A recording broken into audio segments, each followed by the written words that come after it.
The next pope to take lasting moves toward papal supremacy, not just over the bishops, but over the emperors and secular power, was Gelasius, who was in office from 492 to 96.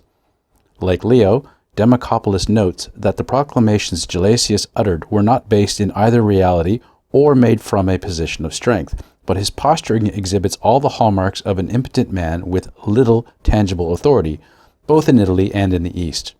Further, Democopoulos writes that Gelasius was also not respected by the Roman Senate or by many of his own clerics. Gelasius made several attempts to declare and assert the primacy of Rome over the whole Church. Not content with simply religious primacy, in a display of breathtaking audacity, Gelasius made the first overt call for the Church's supremacy over the state in religious matters.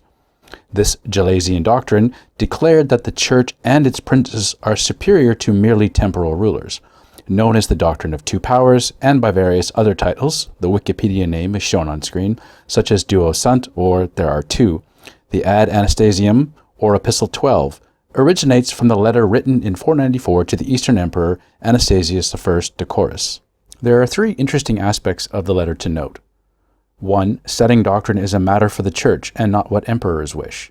2. The Pope recognizes that emperors have superiority in civic matters. And 3. The Bishop of Rome derives his power from Peter, and no ecumenical council called by an emperor subordinate to a pope can weaken their superiority through canons granting equivalent status to other bishops.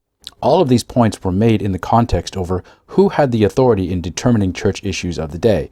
As they were not secular matters, it should be left in the capable hands of the one most able to decide, the most high ordained above all others.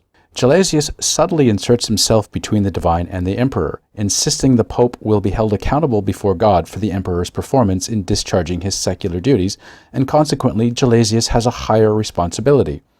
Further, Gelasius frequently refers to the emperor as son, which casts the emperor in the subordinate role to that of the nurturing spiritual father.